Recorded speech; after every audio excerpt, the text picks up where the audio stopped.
தமிழ் நெஞ்சங்களுக்கு அன்பு கலந்த வணக்கங்கள். இந்த வாரத்தின் அகில உலக தலைப்புச் செய்தி என்றால், அமெரிக்க படைகள் திபுதிபுவென வெனிசுவேலா நாட்டிற்குள் புகுந்து நள்ளிரவில் அதிபரையும் அதிபரின் மனைவியையும் கடத்தி கொண்டு சென்று விட்டார்கள். உலக நாட்டு தலைவர்கள் மத்தியில் இது ஒரு மிகப்பெரிய அதிர்ச்சியை ஏற்படுத்தியது. எப்படி கடத்தினாங்க, அதுக்கு எப்படி ட்ரைனிங் எடுத்தாங்க, சுமார் 100 பேர் கொல்லப்பட்டிருப்பதாக லேட்டஸ்ட் தகவல் சொல்கிறாங்க. இந்த ஆபரேஷன் எப்படி நடந்தது என்பதை அந்த தகவல் அறிந்த ஒருவரிடம் கேட்டால்தானே சரியாக இருக்கும். தமிழக முன்னாள் டிஜிபி திரு ரவி ஐபிஎஸ் அவர்கள் தந்தி டிவி ஸ்டுடியோவுக்கு வந்து உங்களுடன் இணைந்திருக்கிறார். சார் வணக்கம். வணக்கம் சலீம். சார், இந்திய அரசு சார்பாக அங்கே 2 முறை நீங்கள் ட்ரைனிங் போயிருக்கீங்க. அமெரிக்காவில் FBI ஆஃபீஸர்ஸ் எல்லாம் மீட் பண்ணியிருக்கீங்க. இன்ஃபேக்ட் இங்கே இருக்கவங்களை விட அங்கே நடக்கிற அந்த நிகழ்வுகள் நீங்கள் ரொம்ப நல்லா டீகோட் பண்ண முடியும். எங்களுக்கு சொல்லுங்கள் சார், அதாவது இந்த ஆப்ரேஷன் முதல்ல இதுவே ஒரு அதிர்ச்சியான செய்தி. ஒரு நாடு இன்னொரு நாட்டுக்குள்ளே புகுந்து அதிபரை கடத்தின்னு போகிறாங்க. இது எப்படி சாத்தியமாச்சு? இதுக்கு எப்படி அமெரிக்கன் ஃபோர்ஸு ட்ரைனிங் பண்ணாங்க? ஏன் வெனிசுவேலா ஃபோர்ஸ் அவ்வளோ கேர்லெஸ்ஸாக இருந்தாங்க? உண்மையில் சொல்லப்போனால் இது முதல் தடவையாக அமெரிக்கா இந்த மாதிரி இன்னொரு நாட்டு அதிபரை அந்த நாட்டுக்குள்ளேயே போய் கைது செய்து கடத்திட்டு வந்த சம்பவம் இருந்திருக்கு. 1989 சீனியர் ஜார்ஜ் புஷ் அவர் பனாமா நாட்டினுடைய அதிபரை இதே போட்டு தான் கைது செஞ்சுட்டு வந்தாங்க. இந்த தடவை நள்ளிரவில் 10 நிமிஷத்தில் இந்த அதிபரை கைது செய்து விட்டார்கள். நிக்கோலஸ் மடூரா அவருடைய மனைவி சீலியா ஃப்ளோரஸ், இந்த 2 பேர்த்தையுமே 10 நிமிஷத்தில் கைது பண்ணாங்க. இந்த ஆப்ரேஷன் 1 வருட காலமாக திட்டம் தீட்டப்பட்டது. இந்த மடூரா எங்கே தங்கியிருக்காரோ அந்த பேலஸினுடைய மாடல் ஒரு மாதிரியை உருவாக்கி அதில் வீரர்கள் பயிற்சி பண்ணாங்க. அப்படி 1 வருடமாக பயிற்சி செய்த பின்பு அங்கே இருக்கின்ற மெய்காப்பாளர்கள் அவங்க சிஏனுடைய வலையில் ஏற்கனவே விழுந்து விட்டார்கள். ஓகே. அந்த 3 மெய்காப்பாளர்கள் கொடுத்த துல்லியமான தகவலின் பேரில் சரியாக வெள்ளிக்கிழமை அதிகாலை 150 விமானங்கள், அதாவது ஹெலிகாப்டர்ஸ், ட்ரோன்ஸ், F-35, F-22 இது போன்ற விமானங்கள் அனைத்தும் சென்று 10 நிமிஷத்தில் அவர் அரெஸ்ட் பண்ணிட்டு வந்துட்டாங்க. அப்போ இந்த மாதிரி ஒரு சம்பவம் நடந்ததற்கு கூடவே இருந்து துரோகம் செய்தவர்களும் காரணமாக சார் அதுக்கு? கண்டிப்பாக இது கூட இருந்த மெய்காப்பாளர்களுடைய துரோகச் செயல் அப்படின்னு நம்ம சொல்லலாம். ஏன்னா அவங்க பின் பாயிண்ட்டாக இங்கே தான் தங்கியிருக்காரு அப்படிங்கிறத சொல்லிட்டாங்க. ஏன்னா இவர் பல இடங்களில் தங்குவார். சேஃப் ஹவுசஸ் அப்படின்னு பேர். அந்த சேஃப் ஹவுசஸ் நிறையா இருக்குது. ஆனால் அந்த குறிப்பிட்ட வெள்ளிக்கிழமை இரவு இங்கே தான் தங்குறார் அப்படிங்கிற விஷயம் அந்த மெய்காப்பாளர் கொடுத்ததாக சொல்கிறாங்க. அமெரிக்காவுடைய வெளிநாட்டு உளவு பிரிவான CIA எதை கொடுத்து ஆசை காட்டுவாங்க சார்? ஆசை காட்டுவாங்களா அல்லது பயம் காட்டுவாங்களா? எப்படி மெய்காப்பாளர்களே இன்ஃபார்மஸாக மாறுறாங்க? எப்படி அந்த துரோகம் செய்ய மனசு வருது? இந்த செயலை பொறுத்தளவில் மடூரா கூட இருந்த மெய்காப்பாளர்களில் 3 பேர். அந்த 3 நபர்களில் ஒரு நபருக்கு 6 பெண் குழந்தைகள் இருக்கிறதாக கேள்வி. அந்த 6 பெண் குழந்தைகளுக்கு மருத்துவ செலவிற்கு அவங்ககிட்ட பணம் கிடையாது. மருத்துவ வசதியும் அந்த வெனிசுலா நாட்டில் கிடையாது. மடூராவினுடைய மருத்துவ சிகிச்சைக்கு அவர் கியூபா தான் போயிடுவார். ஓகே. இங்கே உள்நாட்டில் அந்த வெனிசுலாவில் மருத்துவ வசதி கிடையாது. இதை தெரிஞ்சிட்டு CIA அந்த ஃபேமிலி மெம்பர்ஸ் இவரை தன்னுடைய வலையில் கொண்டு வந்துட்டாங்க. அவங்க 6 பேர்த்தையும் வேற ஒரு நாட்டுக்கு பாஸ்போர்ட்டில் வெனிசுலா அரசாங்கத்துக்கு தெரியாமே எடுத்துகிட்டு போயிட்டாங்க. Okay okay. அது மாதிரி மற்ற 2 மெய்காப்பாளர்களும் இதே மாதிரி தான் செய்யப்பட்டார்கள். ஓகே. அவங்க 3 பேர்த்துக்கும் பணம் மற்றும் வாழ்நாள் முழுவதும் அவர்களுக்கு ஒரு பாதுகாப்பு கொடுப்பதாக உறுதி செய்த பின்பு தான் CIA உள்ள நுழைஞ்சதாக சொல்கிறாங்க. ரொம்ப முக்கியமான பாயிண்ட்டை சொன்னீங்க சார். இவங்களுக்கு அதாவது ஒரு அதிபருக்கு உடம்பு சரியில்லைனாலே வெனிசுவேலா நாட்டிலேருந்து கியூபா நாட்டுக்கு தான் போகிறாரு. உயிரிழப்பு எத்தனை பேர் அமெரிக்க ட்ரூப்ஸ் கொண்டு இருக்காங்க அப்படிங்கிற ஒரு கேள்வி வரும்போது லேட்டஸ்ட்டாக செய்தி சொல்கிறாங்க. அதாவது வெனிசுவேலா நாட்டிலேருந்து சொல்கிறாங்க 100 பேர் இறந்துட்டாங்கன்னு. உடனே கியூபா சொல்கிறாங்க எங்களோட படையினர் 32 பேருன்னு சொல்கிறாங்க. கியூபா படையினருக்கு வெனிசுவேலாவில் என்ன வேலை? வெனிசுலா நாட்டை பொறுத்தவரை மொத்தம் 1,20,000 இராணுவ வீரர்கள் இருக்காங்க. அந்த முப்படைகளும் சேர்ந்து அவ்வளோதான் இருக்காங்க. இவங்களை மட்டும்தான் உடனடியாக மொபிலைஸ் பண்ண முடியும்.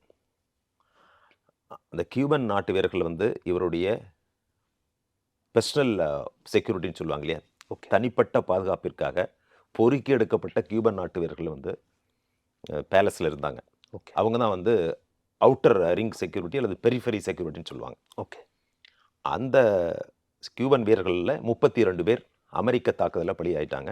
ஓகே 8 வெனிசுலா வீரர்கள் இறந்து போனதாக சொல்லி மொத்தம் 40 பேர் இந்த ஆப்ரேஷனில் இறந்து போயிட்டாங்க. அமெரிக்காவை பொறுத்தளவில் ஒரு சில வீரர்களுக்கு காயம் ஏற்பட்டு விட்டது, ஓகே. யாரும் உயிரிழக்கவில்லை. இதுதான் அந்த ஆப்ரேஷனுடைய இது.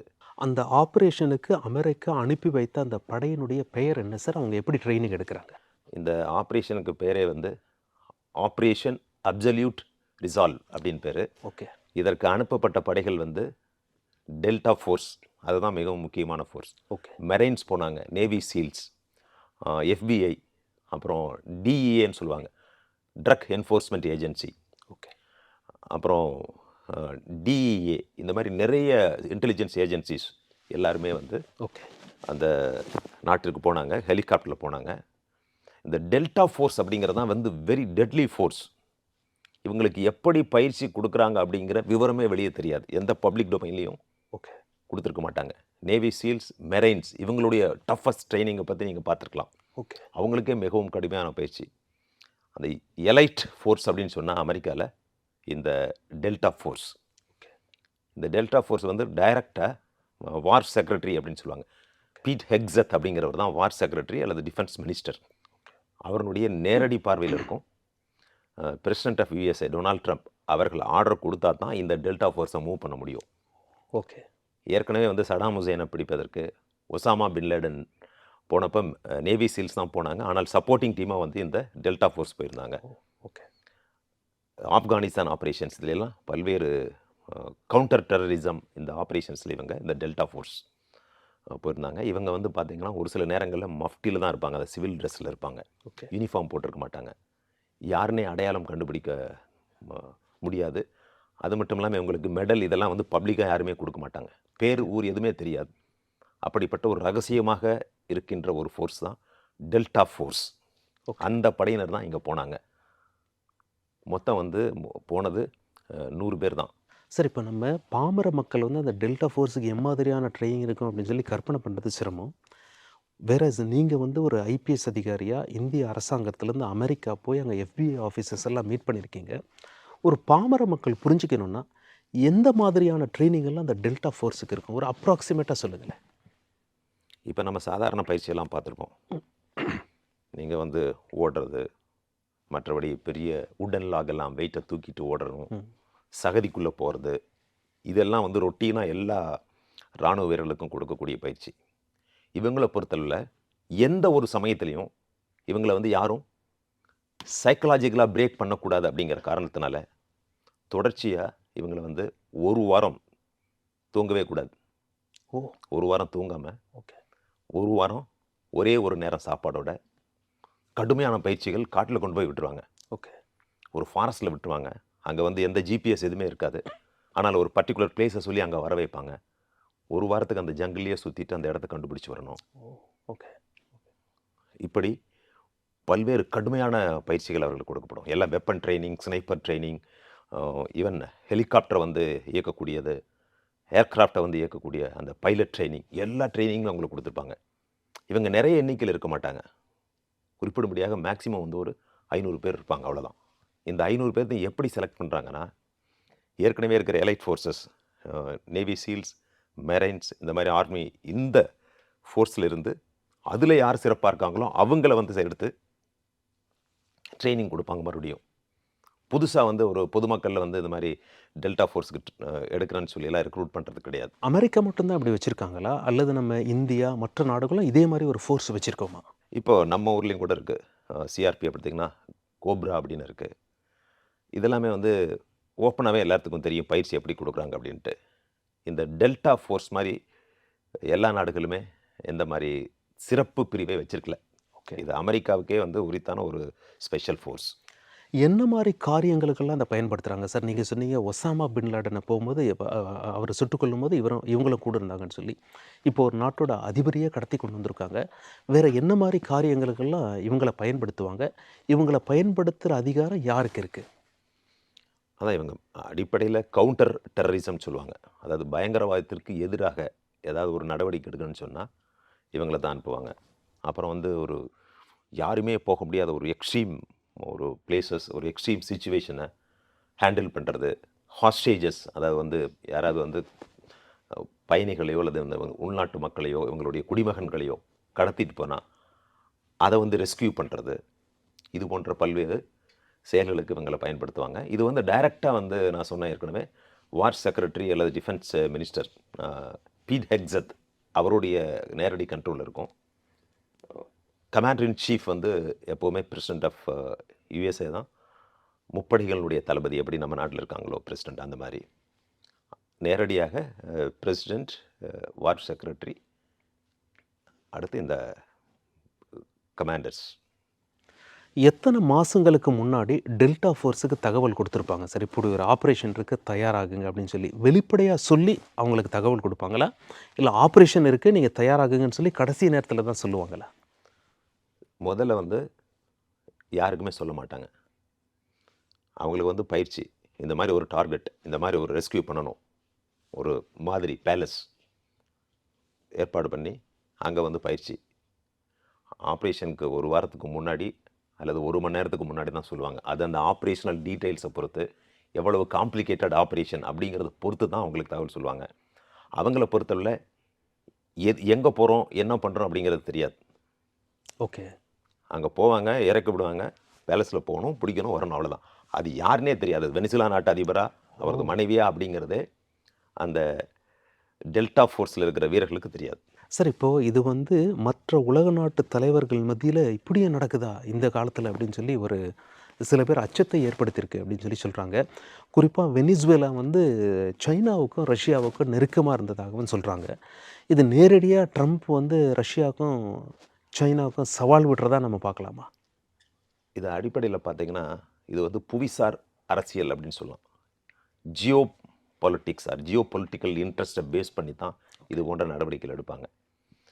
இது வந்து 1823 ஜான்சன் மோன்ரோ அப்படின்னு இருந்தார். அதான் மோன்ரோ டாக்ட்ரின் அப்படின்னு சொல்லுவாங்க. அந்த மோன்ரோ டாக்ட்ரின் அப்படின்னு சொன்னால், வெஸ்டர்ன் ஹெமிஸ்ஃபயரில் நீங்கள் யாரும் தலையிடக்கூடாது, யூரோப்பியன் நேஷன்ஸ் இங்கே வந்து காலனைஸ் பண்ணக்கூடாது, உங்களுடைய வேலைகளை நீங்கள் வேற எங்கே வேணாலும் வச்சுக்கோங்க, இந்த வெஸ்டர்ன் ஹெமிஸ்ஃபயரில் வந்து அமெரிக்காவினுடைய ஆதிக்கம் தான் இருக்கும், எங்களோட தலையிடக்கூடாது அப்படிங்கிற ஒரு கொள்கையை வந்து 1823 தொடர்ச்சியாக வந்து பின்பற்றி வருகிறார்கள். அதனுடைய ஒரு பகுதி தான் இது. இந்த வெஸ்டர்ன் ஹெமிஸ்ஃபயர் அப்படிங்கிறது என்னென்னா, அமெரிக்கா தான். Northern America, Latin America, central America. Latin அமெரிக்காங்கிறது சவுத் அமெரிக்கா. இப்போ Brazil, Argentina, Colombia, Panama, Venezuela, Cuba, Mexico, Canada, இது எல்லாமே வந்து வெஸ்டர்ன் ஹெமிஸ்ஃபயரில் வர்ற நாடுகள். ஓகே, இந்த நாடுகளில் வேறு எந்த நாடும் வந்து தலையிடக்கூடாது அப்படிங்கிறது தான் இந்த மோன்ரோ டாக்ட்ரினுடைய அடிப்படை தத்துவம். அதை ஃபாலோ பண்ணி தான் இப்போ வந்து ட்ரம்ப் இதை வந்து இப்போ என்ன சொல்கிறாங்கன்னா, மோன்ரோங்கிறத டான்ட்ரோ டாக்ட்ரின் அப்படின்னு சொல்கிறாங்க. ஓகே, டொனால்ட் ட்ரம்ப் அவர்களுடைய டாக்ட்ரின் மாதிரி டான்ட்ரோ ஓகே, டாக்ட்ரின் அப்படின்னு சொல்கிறாங்க. இப்போது சைனாவுக்கும் ரஷ்யாவுக்கும் இது ஒரு மறைமுக எச்சரிக்கையாக கூட இருக்கலாம். ஏன்னா இந்த வெனிசுலாவினுடைய 80% ஆயில் எண்ணெயை வாங்குறது யாருன்னா சைனாவும் ரஷ்யாவும் தான். ஓகே, இப்போ ஒரு வாரத்துக்கு முன்னாடி சைனாவும் வெனிசுலாவும் ஒரு பெரிய உடன்படிக்கை ஏற்படுத்துகிறாங்க. பல மில்லியன் டாலர்ஸ் ஒர்த். ஆயிலை நீ எடுத்துக்கோ, இங்கே வந்து போர்ட் டெவலப்மெண்ட், மற்ற இன்ஃப்ராஸ்ட்ரக்சர் டெவலப்மெண்ட் எல்லாமே நான் பண்ணுறேன் அப்படின்னு சைனா சொல்லி ஒரு வாரத்துக்கு முன்னாடி தான் இந்த உடன்படிக்கை நடக்குது. ஓகே, அமெரிக்காவினுடைய ஃப்ளோரிடா மாநிலத்திலிருந்து 150 கிலோமீட்டர் தூரத்தில் தான் இந்த வெனிசுலா இருக்குது. அப்படி இருக்கிற ஒரு சமயத்தில் ஒரு சைனா இங்கே பக்கத்தில் வந்தது அப்படின்னு சொன்னால், அது அமெரிக்காவினுடைய பாதுகாப்பிற்கு ஒரு அச்சுறுத்தல் அப்படிங்கிற மாதிரி அமெரிக்க அரசாங்கத்தினுடைய இப்போ இருக்கிற அந்த டொனால்ட் ட்ரம்ப் அவர்களுடைய டீமினுடைய எண்ணம். அதனுடைய ஒரு பகுதியாக தான் விரைவாக இந்த கைது நடவடிக்கை எடுத்திருக்கிறார்கள். இவ்வளவு பெரிய சம்பவம் நடந்திருக்குங்க சார். அதாவது ரஷ்யாவும் சைனாவும் அரசு ரீதியாக இதை வந்து கண்டிச்சிருக்காங்களே தவிர, அதிபர்கள் ஒன்றுமே சொல்லலை. அந்த 2 நாட்டு அதிபர்கள் சக்தி வாய்ந்த தலைவர்களாக உலகத்தில் பார்க்கப்படுறாங்க. அவங்களுடைய மௌனத்திற்கான காரணம் என்ன? அவங்களும் அதிர்ச்சி அடைஞ்சிருக்காங்களா? இது அதிர்ச்சின்னு சொல்ல முடியாது. இது அந்த உதாரணமாக ரஷ்யாவினுடைய டெப்டி பிரைம் மினிஸ்டர் இவங்கெல்லாம் சொல்லியிருக்கிறாங்க. அந்த ஸ்போக்ஸ் பர்சன் சொன்னாலே அந்த அரசாங்கம் அல்லது அந்த நாட்டினுடைய அதிபர் சொல்லிதான் தான் அர்த்தம். நேற்று வந்து ஒரு ரஷ்யன் ஃப்ளாக் உள்ள ஒரு டேங்கரை வந்து அமெரிக்கா பிடிச்சிருக்காங்க. இது ஏற்கனவே வந்து பெல்லான் அப்படிங்கிற ஒரு நேமில் இந்த ஷிப் போயிட்டு இருந்திருக்கு. இது வந்து பொருளாதார தடை விதிக்கப்பட்ட ஒரு சரக்கு கப்பல் அப்படின்னு சொல்லி அமெரிக்கா ஏற்கனவே அறிவித்து அது மேலே ஒரு வாரண்ட் இருக்கிறதா சொல்கிறாங்க. ஓகே. இது வந்து இவர்களுடைய அந்த கரீபியன் கடலிலிருந்து தப்பித்து அமெரிக்காவினுடைய அந்த விஜிலன்ஸ் டீம், அந்த போட்ஸ் மற்றும் அந்த ஷிப் இதையெல்லாம் தாண்டி அவர்கள் அட்லாண்டிக் கடலுக்கு போய்விட்டார்கள், நார்த் அட்லாண்டிக். ஓகே. அங்கே போய் நேற்று இந்த டேங்கரை வந்து சீஸ் பண்ணியிருக்காங்க. இதை சீஸ் பண்ண அமெரிக்கா வருது அப்படிங்கிறது தெரிஞ்ச உடனே ரஷ்யா என்ன பண்ணாங்கன்னா அவங்களுடைய சப்மரீன் அனுப்பிச்சி விட்டு இந்த ஷிப்பை வந்து எஸ்கார்ட் பண்ணினாங்க. அதற்கு முன்னாடி என்ன பண்ணாங்கன்னா அந்த வெனிசுலாவினுடைய கொடியை எடுத்துட்டு ரஷ்ய கொடியை போட்டுட்டு அந்த ரஷ்யன் ஃப்ளாகை வந்து பெயிண்ட் பண்ணிட்டாங்க. ஓகே. அமெரிக்கா என்ன சொல்லிட்டாங்கன்னா, நீ எந்த கொடி நட்டுருந்தாலும் இது வந்து கண்ட்ரிலெஸ் ஷிப் அப்படின்னு சொல்லிட்டாங்க. இது வந்து ஷேடோ டேங்கர் அப்படின்னு சொன்னால் இது போன்ற பொருளாதார தடைகளை மீறி இல்லீகலாக செல்கின்ற, கள்ளத்தனமாக செல்கின்ற சரக்கு கப்பல்கள் அப்படின்னு சொல்லி சீஸ் பண்ணியிருக்காங்க. இது வந்து இப்போ ஒரு பெரிய டென்ஷனாக வந்துட்டுருக்கு ரஷ்யாவுக்கும் அமெரிக்காவுக்கும். இப்போ வந்து நேற்றுலேருந்து இன்னொரு டென்ஷன். இதில் யுனைடெட் கிங்டம் அவங்களும் வந்து ஹெல்ப் பண்ணியிருக்கிறாங்க அமெரிக்காவுக்கு இந்த டேங்கரை சீஸ் பண்ணுறதுக்கு. மெரைனரா அப்படின்னு பேர் மாற்றி விட்டாங்க. ட்ரம்ப் இப்போ அது அடுத்த கட்ட நாடுகளை பற்றி பேசியிருக்காரு சார். கியூபாவுக்கு எச்சரிக்கை கொடுக்குறாரு, கொலம்பியாவுக்கு எச்சரிக்கை கொடுக்குறாரு, மெக்சிகோக்கு எச்சரிக்கை கொடுக்குறாரு. இதை நீங்கள் எப்படி பார்க்குறீங்க? இதே ஆப்ரேஷன் அங்கே நடக்க வாய்ப்பு இருக்கா? ட்ரம்ப் என்ன சொல்லியிருக்காருன்னா, கொலம்பியாவில் வந்து கொக்கைன் அதிகமாக கிடைக்குது, அதை வந்து அமெரிக்காவுக்குலாம் அனுப்பிச்சி விட்றாங்க, இதெல்லாம் தடுக்கணும், இல்லைன்னு சொன்னால் வெனிசுலாவில் நடந்த மாதிரி தான் நடக்கும் அப்படின்னு சொல்லியிருக்காரு.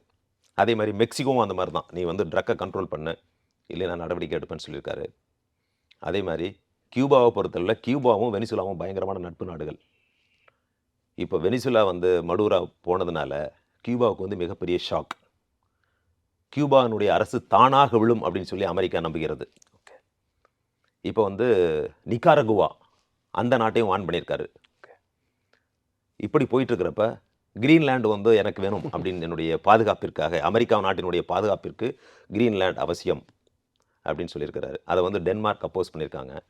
ஒன்ஸ் நீங்கள் கிரீன்லேண்ட் எடுத்தீங்கன்னா நேட்டோ யூனிட்டியே போச்சு அப்படின்னு சொல்லி அவங்க சொல்கிறாங்க. இப்படி ஒரு பதட்டமான ஒரு சூழ்நிலையை அங்கே வந்து நிலவி கொண்டிருக்கிறது. சார், இப்போது கிரீன்லேண்டை டென்மார்க் கிட்டேருந்து ட்ரம்ப் பறிக்கிறாரு அப்படிங்கிற பட்சத்தில் அந்த நேட்டோ உடைந்தால் அடுத்த கட்டமாக உலகத்தில் எம்மாதிரியான பாதுகாப்பு ரீதியான மாறுதல்கள் ஏற்படும்? இப்போ ஐரோப்பிய நாடுகளும் அமெரிக்காவும் ஒன்றா நேட்டோங்கிற ஒரு அலையன்ஸ் வச்சுருக்காங்க. நேட்டோ என்பது உடைந்து விடுமா? ட்ரம்ப் உறுதியாக இருக்க மாதிரி தெரியுது கிரீன்லேண்ட் எடுக்கிறதுல. நேற்று வந்து டொனால்ட் ட்ரம்ப் அவர்கள் வந்து தன்னுடைய ட்ரூத் சோசியலில் வந்து எழுதியிருக்கார். என்ன எழுதியிருக்காருன்னா, நாங்கள் நேட்டோ நாடுகளுக்கு எப்பொழுதும் ஆதரவாக இருப்போம். நாங்கள் சப்போர்ட் பண்ணுறதுனால தான் சைனாவும் ரஷ்யாவும் யூரோப்பிய நாடுகளுக்கு கொஞ்சம் பணிந்து நடந்து கொண்டிருக்கிறார்கள்.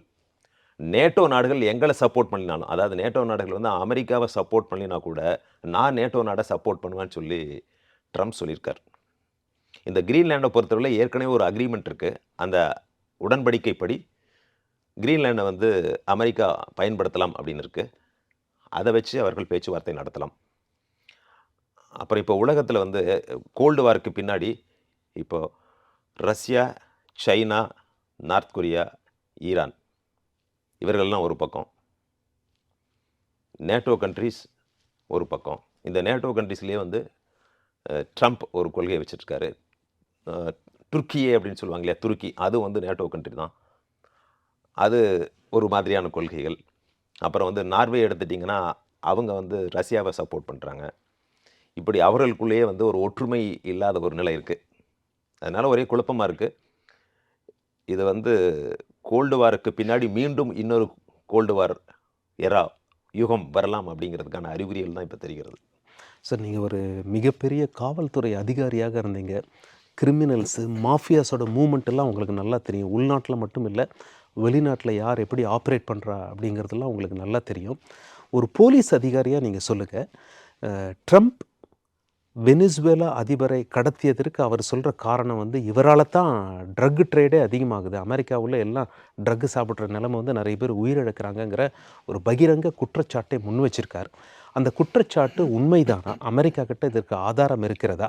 அப்படி உண்மையாக இருக்கும் பட்சத்தில் ட்ரம்பின் நடவடிக்கை நியாயமா இல்லையா? இது வந்து 2020 அவர் மேலே வழக்கு பதிவு செய்யப்பட்டிருக்கிறது. யாருன்னா நிக்கோலஸ் மடூரா மேலே. இந்த மாதிரி நார்கோ டெரரிஸ்ட் அப்படின்னு சொல்லி, போதைப் பொருட்களை கடத்துவதற்கு உறுதுணையாக இருப்பவர்னு சொல்லி. அதுக்கு பின்னாடி ஜோ பைடன் அவர்கள் வந்த பின்னாடியும் இவருடைய தலைக்கு $50 மில்லியன் அனௌன்ஸ் பண்ணாங்க. கிட்டத்தட்ட 450 கோடி ரூபாய் நம்முடைய இந்திய ரூபாயின் மதிப்பில். இப்படி ஏற்கனவே வழக்கு இருக்குது. ஆனால் இந்த மடூரா அவர்களை பொறுத்தளவில் தன்னுடைய நாட்டிற்கு பெரிதாக செய்யவில்லை என்று தான் நினைக்கிறார்கள். ஏன்னா ஆயில் ரிச்சஸ்ட் கண்ட்ரி அது. 20% இருக்குது. உலகத்தில் இருக்கின்ற எண்ணெய் வளத்தில் 20% எண்ணெய் வளம் வெனிசுலா நாட்டில் தான் இருக்குது. அப்படி ஒரு வளமான நாட்டில் மக்கள் எல்லாம் ஏழைகளாக இருக்காங்க. கிட்டத்தட்ட 10 லட்சம் பேர் வந்து வேறு நாட்டுகளுக்கு குடியேறி விட்டார்கள். அதில் அமெரிக்காவிலே ஒரு 5-6 லட்சம் பேர் இமிக்ரெண்ட்ஸாக போயிட்டாங்க. இப்படி ஒரு சூழ்நிலையில் இந்த மெய்காப்பாளர்ஸ் வந்து சொன்ன ஒரு காரணம் என்னென்னா, இவருக்கு முன்னாடி 2013 தான் இவர் பதவியில் இருக்கார் நிக்கோலஸ் மடூரா. அதற்கு முன்னாடி குகோ ஷாவேஸ் அப்படின்னு சொல்லி ஒரு அதிபர் இருந்தார். அவர் இடதுசாரி கொள்கைகளை கொண்டவர். அவர் வந்து ஒரு நல்ல முறையில் ஆட்சி செய்து கொண்டிருந்தார். மடூரா வந்து படிப்படியாக அந்த இடதுசாரி கொள்கையிலிருந்து விலகி இவர் தன்னை வளப்படுத்திக் கொள்வதற்காக வந்து ஆட்சி செய்தார். மக்களுடைய நலனில் வந்து அக்கறை செலுத்தலை அப்படிங்கிற ஒரு எண்ணம் பரவலாக இருக்குது. அதனால தான் இது போன்ற ஒரு நிலைமை உருவாகிவிட்டது. என்னை பொறுத்தவரை வந்து இன்டர்நேஷ்னல் லா அண்ட் ஆர்டர் அப்படின்னு ஒன்று இருக்குது. யூஎன் சார்ட்டர் படி, இன்டர்நேஷ்னல் லா படி இன்னொரு நாட்டினுடைய அதிபரை கைது செய்வதற்கான உரிமை இல்லை அப்படிங்கிறது தான். ஏன்னா அதனுடைய இறையாண்மை பாதிக்கப்படுகிறது. சவரனிட்டி ஆஃப் தி நேஷன் அப்படிங்கிறது தான் சர்வதேச சட்டத்தினுடைய ஒரு பிரிவு. யூஎன் ஆர்டிக்கிள் 244 அதன்படி இது போன்ற செயல்கள் வந்து சட்டவிரோதம் அப்படின்னு தான் சொல்கிறாங்க. இப்போ வந்து மைட் இஸ் ரைட் அப்படிங்கிற ஒரு கொள்கை தான் இருக்குது. வலிமையுடையவன் யாரோ அவன் பக்கம்தான் நீதி இருக்கிறது அப்படிங்கிற ஒரு நிலைமை உலகத்தில் இருக்குது. அதனால தான் இது போன்ற பிரச்சனைகள் உருவாகிறது. இதை என்ன சொல்லலான்னா, நேற்றைய உக்ரைன், இன்றைய வெனிசுலா, நாளைய தைவான் எப்படி வேணாலும் மாறலாம். இது எல்லாமே பார்த்தீங்கன்னா ஒவ்வொரு நாடும் தன்னுடைய ஜியோ பொலிட்டிக்கல் ஸ்ட்ராட்டஜிக் இன்ட்ரெஸ்ட், அவர்களுடைய நாட்டை பாதுகாக்க வேண்டும். மறுபடியும் அந்த காலனிஸ், ஒரு காலத்தில் வந்து காலனிஸ்ன்னு சொல்லுவாங்க இல்லையா, மற்ற நாடுகளை தன் வசப்படுத்துதல், அது போன்ற ஒரு நிலைமைக்கு உலகம் செல்கின்றதா என்று தான் இதை பார்க்கின்ற பொழுது தெரிகிறது. சார், ஒரு பஸ் டிரைவராக ஸ்டார்ட் பண்ணி ஒரு யூனியன் லீடராக மாறி பிறகு நாட்டினுடைய அதிபராக மாறி இப்பொழுது ட்ரம்ப் அவரை கடத்தி சென்று நியூயார்க்கில் கொண்டு போய் ஒரு ஜெயிலில் வச்சுருக்கார். நியூயார்க் சிறைச்சாலை எப்படி இருக்கும்? அதிபருக்குன்னு ஸ்பெஷல் ட்ரீட்மெண்ட் இருக்குமா, விஐபி ட்ரீட்மெண்ட் இருக்குமா, அல்லது அந்த சூழல் எப்படி இருக்கும்? அங்கே வந்து மற்ற கைதிகளுக்கு எப்படி வசதி இருக்குமோ அதே போன்று தான் இவர்களுக்கு செய்து கொடுப்பார்கள். அமெரிக்காவை பொறுத்தளவில் பிரிசனர் அப்படின்னு சொன்னால் எல்லாமே வந்து ஒன்று தான் அப்படிங்கிற ஒரு நியதிப்படி அவர்கள் வந்து செயல்படுவார்கள். இப்போ இருக்கிற சிறைச்சாலையில் பார்த்தீங்கன்னா அது வந்து ஒரு நொட்டோரியஸ் பிரிசன் சொல்லலாம். ஓகே. அங்கே நிறைய பேர் உள்ளே வந்து இறந்து போயிருக்காங்க. ஓகே. உள்ளே வந்து பிரிசனர்ஸ்க்கு மத்தியில் மிகப்பெரிய தகராறுலாம் நடந்திருக்கு. உங்களுக்கு தெரியும் வந்து ஜெஃப்ரி எப்ஸ்டைன் அப்படின்னு சொல்லி அந்த ஆள் உள்ளேருந்து அவன் தற்கொலை பண்ணிட்டு தான் சொல்கிறாங்க. அங்கே அந்த இதே சிறைச்சாலையில் அந்த எப்ஸ்டைன் ஃபைல்ஸ்லாம் வந்து ரிலீஸ் பண்ணணும்னு சொல்லி காங்கிரஸ் இதெல்லாம் வந்து ஒரே பிரச்சனையாக இருந்துச்சு. அந்த சமயத்தில் தான் இந்த வெனிசுலா மேட்டர் வந்திருக்கு.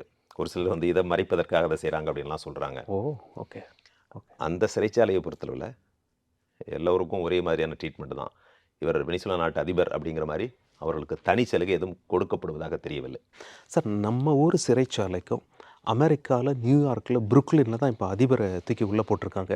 அந்த சிறைச்சாலைக்கும் என்ன வித்தியாசம்? நம்ம பாமர மக்கள் புரிஞ்சிக்கிற மாதிரி நீங்கள் சொல்லுங்களேன். அங்கே சிறைச்சாலை வந்து பார்த்தீங்கன்னா அமெரிக்காவுடைய சிறைச்சாலை வந்து ஒரு 3 ஸ்டார் ஹோட்டல் மாதிரி இருக்கும். ஓகே. நாங்கள் அமெரிக்கா போனப்போ சிறைச்சாலைலாம் விசிட் பண்ணியிருக்கிறோம். கூட்டிகிட்டு போனாங்க, பார்வையிட்டாங்க. ஓகே. அங்கே வந்து சாலிட்டரி கன்ஃபைன்மெண்ட்னு இருக்குது. ஓகே. ஒன்று வந்து குற்றம் சுமத்தப்பட்டு நிரூபிக்கப்பட்டவர்களுக்கு ஒரு தனி, இது வந்து குற்றச்சாட்டுக்கு உள்ளானவர்களுக்கான சிறை இது. ஓகே. அண்டர் ட்ரையல்ஸ் தான். கான்விக்ட்ஸ் அப்படின்னு சொல்லுவாங்க இல்லையா, அவர்களுக்கு தனி சிறைச்சாலை.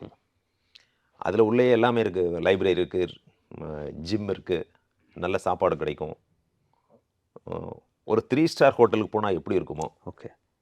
அது மாதிரி 5 ஸ்டார் ஹோட்டலில் அந்த மாதிரி ஃபெசிலிட்டி இருக்காது. ஓகே. நிறைய பேர் அங்கே போனால் அங்கேயே இருந்துக்கலாம் அப்படிங்கிற நினைக்கிறவங்க கூட நிறைய பேர் இருக்கிறான். நம்ம ஊர் சிறைச்சாலைக்கும் அதுக்கும் எப்படி சார் வித்தியாசப்படுது? நம்ம ஊரில் அந்த 3 ஸ்டார் கேட்டகரியெலாம் கிடையாதா? நம்ம ஊரில் அந்த மாதிரி 3 ஸ்டார் கேட்டகரி கிடையாது. இந்த புழல் சிறைச்சாலை எடுத்துட்டிங்கன்னா நல்லா ஸ்பேசியஸாக பெருசாக இருக்குது, வசதிகள் இருக்குது. அந்த நாட்டினுடைய பொருளாதாரத்திற்கு தகுந்த மாதிரி தான் நான் வந்து அந்த உள்கட்டமைப்புகள் இருக்கும். ஓகே. அமெரிக்கா ஒரு ரிச்சஸ்ட் கண்ட்ரி அப்படிங்கிறதுனால ஓகே. பிரிஸ்னர்ஸ் ரைட்ஸ் அப்படின்னு சொல்கிறாங்க. அதாவது வந்து சிறைவாசிகளுடைய உரிமைகள் இதெல்லாம் இருக்குது அப்படிங்கிறது மாதிரி அங்கே சொல்கிறதுனால அங்கே அதிகமான வசதிகள் அவர்களுக்கு செய்து கொடுக்கப்படுகின்றன. நம்ம ஊரில் அந்த மாதிரியான வசதிகள் இல்லை. இது வந்து கரெக்ஷன் இன்ஸ்டிடியூஷன்ஸ் அப்படின்னு சொல்கிறாங்க. ஓகே. அங்கே வந்து ரியல் கரெக்ஷன் இன்ஸ்டிடியூஷன்ஸ் தான் அமெரிக்காவை பொறுத்தளவில். ஒரு அதிபராக ட்ரம்ப்பை பற்றி உங்களுடைய மதிப்பீடு என்ன? டொனால்ட் ட்ரம்ப் அவர்களை பொறுத்தளவில் அவர் வந்து ஒரு பிரசிடென்ட் ஆஃப் யுனைடெட் ஸ்டேட்ஸ், ஒரு powerful country in the world. மற்ற பிரசிடென்ட்ஸுக்கும் இவருக்கு என்ன வித்தியாசம்னு சொன்னால், இவரே வந்து எல்லாத்தையுமே முன்னின்று பேசுவார், செய்வார். டோட்டல் டாமினன்ஸ் சொல்லலாம். ஒரு தனி நபர் வந்து ஒரு எவ்வளோ தூரம் வந்து செயல்படுவார் அப்படிங்கிறதுக்கு இவர் ஒரு உதாரணம். இவருக்கு 79 வயசு ஆகுது. 79 வயசுலேயும் ரொம்ப சுறுசுறுப்பாக செயல்படுவது ஒரு ஆச்சரியப்படத்தக்க விஷயம்தான்.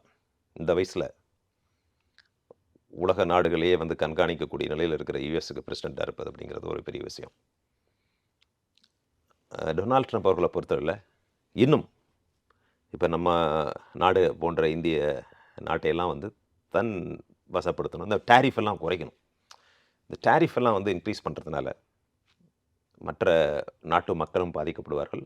அந்த அயல்நாட்டு உறவு, இந்த வெளிநாட்டு உறவுன்னு சொல்கிறோம் இல்லையா, அது பாதிக்கப்படும்.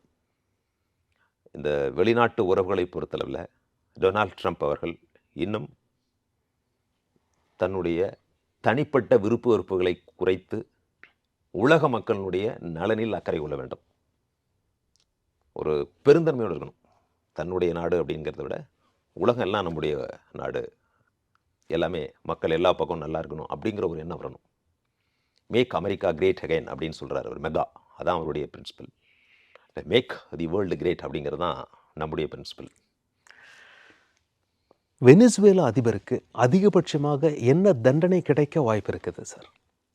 அவருக்கு மேக்சிமம் வந்து இந்த நார்காட்டிக் சம்பந்தமானதில் 20 வருஷம் குறைந்த தண்டனை கிடைப்பதற்கான வாய்ப்பு இருக்குது. ஏற்கனவே ஹோண்டுராஸினுடைய அதிபர் இது போன்று சிறைப்பிடிக்கப்பட்டு அவருக்கு வந்து 20 ஆண்டுகளுக்கு மேல் நினைக்கிறேன் தண்டனை கொடுத்தாங்க. இப்போ அவர் வந்து மன்னித்து விடுதலை செய்திருக்கிறார். ஓகே. டொனால்ட் ட்ரம்ப் அவர்கள். இதே குற்றச்சாட்டு தான். இப்போ இவர் மேலே என்ன குற்றச்சாட்டோ அதே குற்றச்சாட்டு இந்த ஹோண்டுராஸ் அதிபர் மேலே இருந்துச்சு. இப்போ அவரை விடுவித்து விட்டார்கள். அதனால் இப்போ இன்றைக்கி ஒரு 20 வருஷம் கொடுத்தால் கூட அடுத்த வருஷமே இதே பிரசிடெண்ட்டே வந்து அவரை மன்னித்து விடுதலை செய்யக்கூடிய வாய்ப்புகள்லாம் இருக்குது. அல்லது வேற ஒருத்தர் பிரசிடெண்ட்டாக வந்தால் கூட அவங்க மன்னிக்கிறதுக்கான வாய்ப்பு இருக்குல்ல சார்? ஓகே. அமெரிக்கா 3வது நாடுகள் மூலமாக ரஷ்யா சைனாவோடு மோதுவார்களா, அல்லது நேரடியாக மோதக்கூடிய அந்த கப்பலை பிடிச்சதுனால நேரடியாக மோதக்கூடிய அந்த சந்தர்ப்பத்தை ஏற்படுத்துகிறார்களா? அந்த மாதிரி ஒரு சூழல் வருமா உலகத்தில்? இப்போ அந்த மாதிரி ஒரு சூழ்நிலை உருவாவதற்கான வாய்ப்பில்லை. ஏன்னா ரஷ்யா வந்து ஏற்கனவே உக்ரைன் போரில் தங்களுடைய அதிக நேரத்தையும் எல்லாத்தையுமே அங்கே தான் செலவு பண்ணிகிட்ருக்குறாங்க. தங்களுடைய கவனத்தெல்லாம் அந்த யுக்ரைன் நாட்டு மேலும் தான் வச்சுட்ருக்கிறதுனால மற்ற இடங்களில் கவனத்தை செலுத்துவதற்கான வாய்ப்புகள் குறைவாக தான் இருக்குது. உதாரணமாக சிரியாவில் இவங்களுடைய இன்ஃப்ளூயன்ஸ் இருந்துச்சு. ரஷ்யன் பேஸே இருந்துச்சு அங்கே. சிரியாவில் வந்து ஆசாத்தை வந்து ஆட்சி கவர்ந்த பின்னாடி ஆசாதே இப்போ ரஷ்யாவில் தான் அடைக்கலத்தில் இருந்துகிட்ருக்கிறார். அப்படி ஒரு சூழ்நிலையில் ரஷ்யாவினுடைய ஆதிக்கம், மற்ற நாடுகள் மீது உள்ள ஆதிக்கம் கொஞ்சம் கொஞ்சமாக குறைஞ்சிக்கிட்டே வருது. அதனால் இவர்கள் நேரடியாக ரஷ்யா மோதுவதற்கான வாய்ப்பே கிடையாது. சரி, இப்போ பாமர மக்கள் மனசில் என்ன கேள்வி இருக்குது அப்படின்னா, 3வது உலகப்போர் வருமா? மக்கள் கவலையப்பட வேண்டியதில்லை. 3வது உலகப்போர்லாம் வருவதற்கான வாய்ப்பில்லை. அப்படி வந்துச்சுன்னு சொன்னால் உலகத்தினுடைய பாதி பகுதி அழிந்துவிடும். அது அவங்க எல்லாத்துக்குமே தெரியும். இது வந்து ஒரு த்ரெட் அப்படி சும்மா கொடுத்துட்டே இருக்கிறத நான் வந்து யூஸ் பண்ணுவேன் நியூக்ளியர் ஆர்ம்ஸ்ன்ட்டு. ஒன்ஸ் யூஸ் பண்ணாங்கன்னா 2 பேருமே தான்.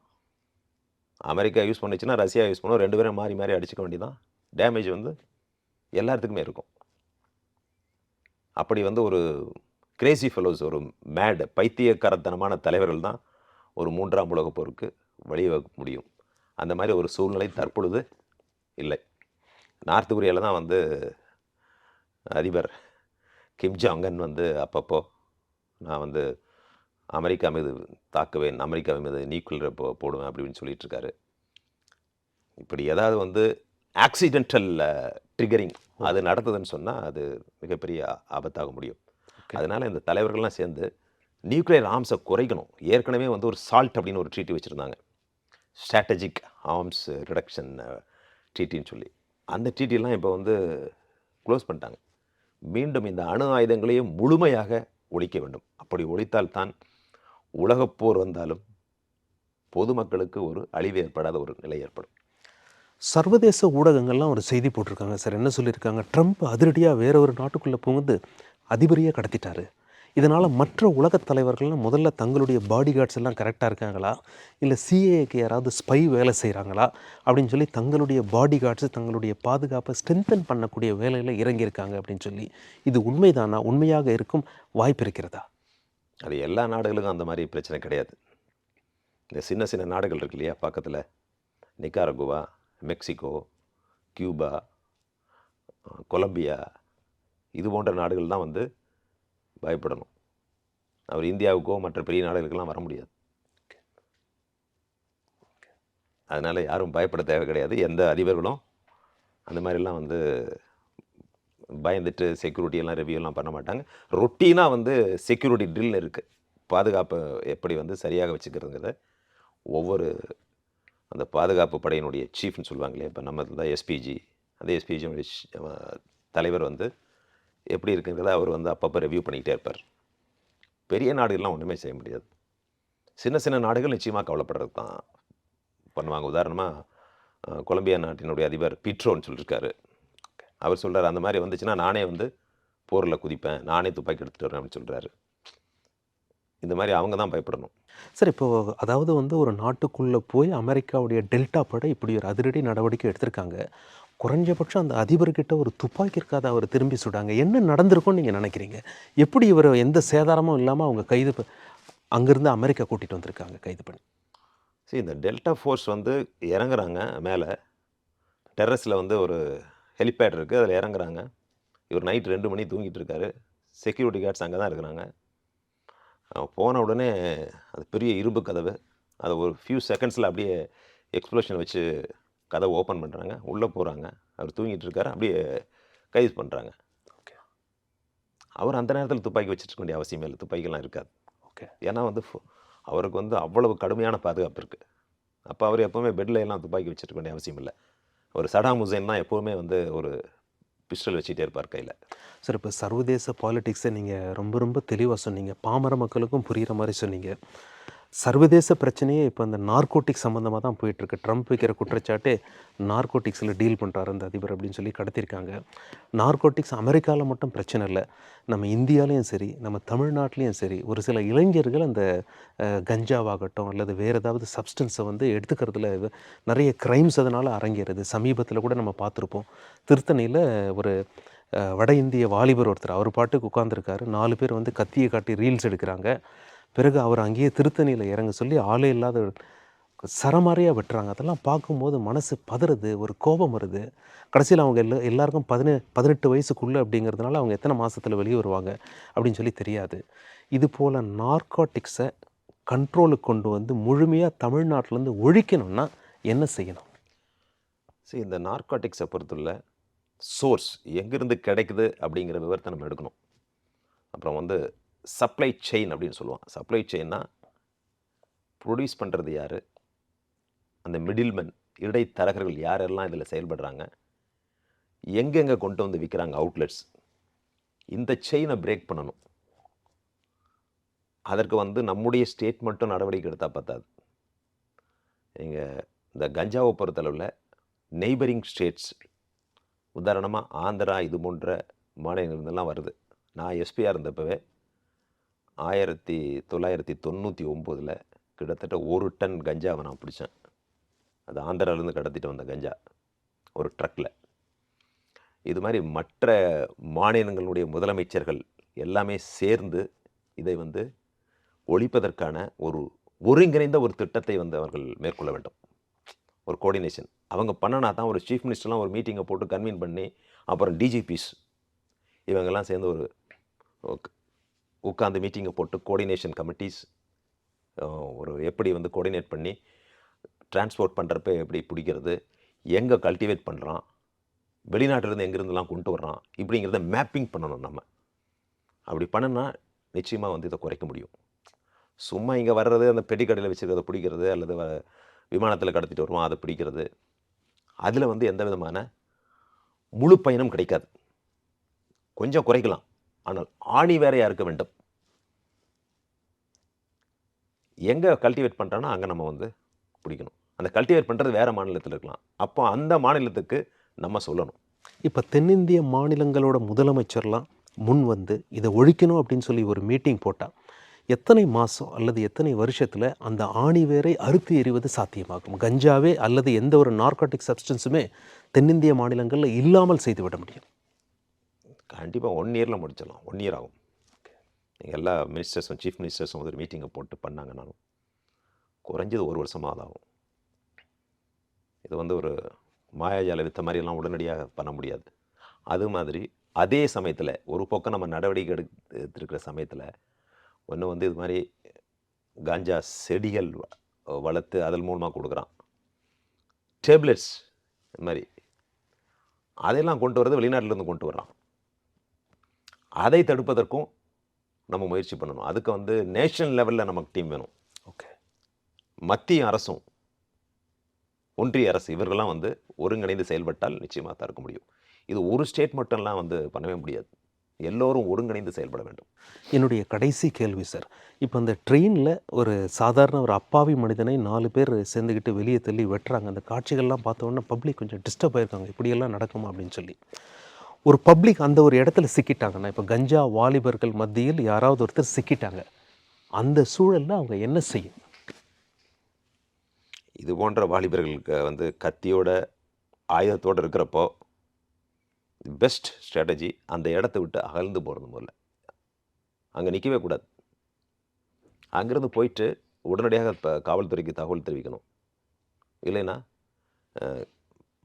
மக்களுக்கு வந்து இன்ஃபார்ம் பண்ணி இவங்களை வந்து பிடிச்சி கொடுக்கணும். இவன் ஆயுதம் வச்சுருந்தாலும் இவங்களோட ஆயுதங்கள் வச்சுருக்கிறப்ப போலீஸ்க்கு இன்ஃபார்ம் பண்ணணும். ஏன்னா இவங்க வந்து 10 பேர் போனால் கூட அவன் ஆயுதத்தை வச்சு இவங்களை அட்டாக் பண்ணுறதுக்கான வாய்ப்பு இருக்குது. அந்த இடத்த விட்டு அகன்று விடுவது நல்லது. சொல்லப்போனால் இது போன்ற ஒரு போதையில் அந்த போதைக்கு அடிமையாகி ஆயுதங்களை வைத்துட்டு இருக்கவன் வந்து என்ன பண்ணுறாங்கிறதே தெரியாது. அவனுடைய மைண்ட் அவன்கிட்ட இருக்காது அந்த சமயத்தில். அதனால் அங்கேருந்து அகன்று விடுவது தான் நல்லது. இப்போ அங்கேருந்து அகன்று விடவும் அவர்கள் அனுமதிக்கவில்லை அப்படிங்கிற பட்சத்தில் எதிர்த்து போராடுறது நல்ல ஸ்ட்ராட்டஜியாக இல்லையா சார்? கண்டிப்பாக எதிர்த்து போராடலாம். எதிர்த்து போராடி அவர்கள் வந்து வெட்டுறப்போ அவனை வந்து நமக்கு கொல்வதற்கான உரிமை இருக்குது. Okay, right of private defence அப்படின்னு சொல்லுவாங்க. தன்னுடைய உயிருக்கு ஆபத்து மற்றவர்களிருந்து வருதுன்னு ஒரு நிலைமை வர்றப்போ அவர்களுடைய உயிரையும் எடுக்கலாம். அதை வச்சு தான் போலீஸ் என்கவுண்டரே பண்ணுறாங்க. அது பொதுமக்களுக்கும் அப்ளிகபிள் தான், பொருந்தும். அப்படி இருந்தால் கூட போலீஸ் வந்து ஒரு கேஸ் போட்டுட்டு விசாரணை பண்ணி உண்மையா பொய்யா அப்படிங்கிறத கண்டுபிடிச்சு தற்காப்புக்காக அவர் பண்ணியிருந்தாருன்னா அவரை ரிலீஸ் பண்ணுவாங்க. அப்பாவி பொதுமக்களுக்கு உங்களுடைய அட்வைஸ் என்ன? ஒருவேளை இந்த மாதிரி கஞ்சா போதை ஆசாமிகளிடம் சிக்கி கொண்டார்கள், எதிர்பாராத விதமாக பஸ்ஸில் போகும்போதோ ட்ரெயினில் போகும்போதோ ரோட்டில் வாக்கிங் போகும்போதோ பொதுமக்கள் என்ன செய்ய வேண்டும்? அதான் சொல்லணும், துஷ்டனை கண்டால் தூர விலகுன்னு சொல்லி பழமொழியாக இருக்குது. இந்த மாதிரி ஆட்களை பார்க்குறப்ப அங்கே இருந்து வெளியே போய் போலீஸ்க்கு வந்து ஃபோனில் இன்ஃபார்ம் பண்ணால் போலீஸ் வர போகிறாங்க. போலீஸ் வரலன்னு சொன்னால் நேரடியாக போலீஸ் ஸ்டேஷன் தான் போய் அவங்கள கூப்பிட்டு வரணும். நமக்கு வந்து எந்த விதமான ஒரு தீமையும் ஏற்படக்கூடாது, அவனால் நமக்கு எந்த விதமான பிரச்சனையும் வந்துடக்கூடாது. அதான் நமக்கு ஃபஸ்ட் பாயிண்ட். நமக்கு மட்டும் இல்லை, அவனால் மற்ற பொதுமக்களுக்கும் வந்து பிரச்சனை வரக்கூடாது அப்படிங்கிற எண்ணம் இருக்கணும். அந்த எண்ணத்தில் அவர்கள் வந்து தங்களுடைய செயல்பாட்டை மேற்கொள்ள வேண்டும்.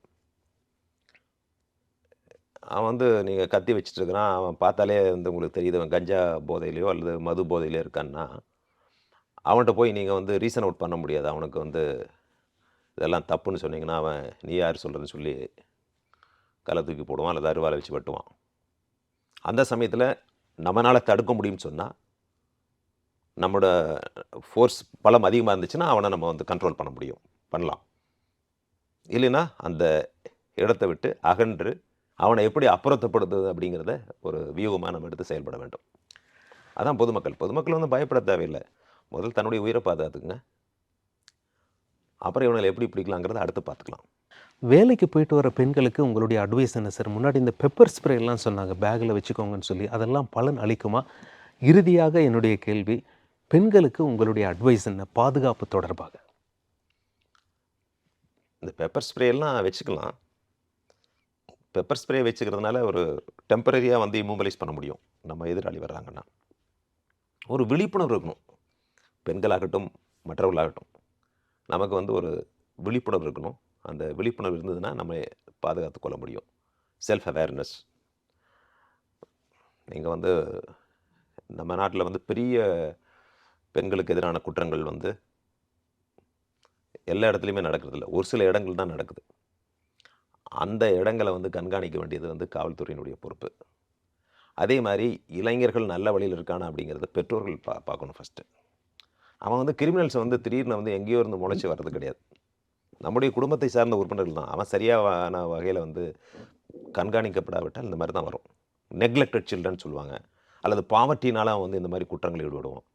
அதை கண்காணிக்க வேண்டியது நம்முடைய குடும்பத்தினுடைய கடமை, பள்ளி நிர்வாகத்தினுடைய கடமை, அரசாங்கத்தினுடைய கடமை. இப்படி எல்லோரும் சேர்ந்து ஒருங்கிணைந்து செயல்பட்டால் தான் இந்த மாதிரி குற்றங்கள்லாம் தடுக்க முடியும். வெறும் போலீஸ் மட்டும் ஒன்றுமே பண்ண முடியாது, ஒரு கை ஓசை எழுப்பாது. எல்லோரும் சேர்ந்து தான் செயல்பட முடியும். போலீஸ்னால் என்ன? போலீஸ் வந்து பொதுமக்கள்லேருந்து வர்றவங்க தானே. யூனிஃபார்ம் போட்டால் அவங்க வந்து மற்ற ஒரு செப்பரேட் ப்ரீட் ஆயிட மாட்டாங்க.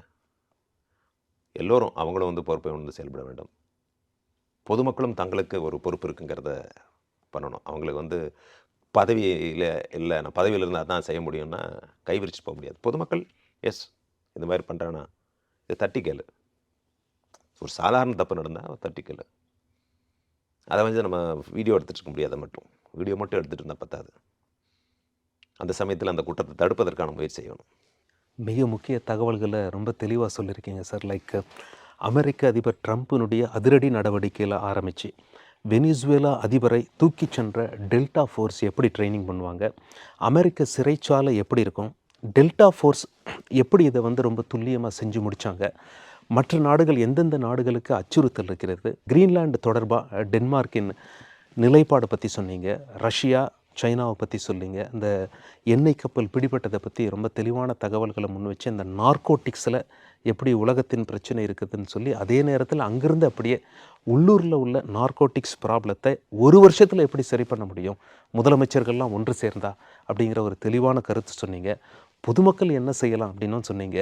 ஒருவேளை ஆபத்தில் மாட்டினா ரைட் டு ப்ரைவேட் டிஃபென்ஸில் கஞ்சா போதை ஆசாமிகள் நம்மளை தாக்க வந்து நாம் அவர்களை திருப்பி தாக்கி அவர்கள் இறந்து விட்டால் நம்மளை போலீஸ் பிடிக்காது, இந்த என்கவுண்டர் பண்ணுறதுக்கே போலீஸ் அதை தான் பயன்படுத்துகிறாங்க அப்படிங்கிற மிக துல்லியமாக தெளிவான தகவல்களை பொதுமக்கள் மத்தியில் நீங்கள் எடுத்து வச்சிங்க. தந்தி டிவி வந்து உங்களுடைய பிஸியான ஷெட்யூலில் உங்களுடைய நேரத்திற்கும் உங்களுடைய தகவல்களுக்கும் மிக்க நன்றி சார். நன்றி சலீம்.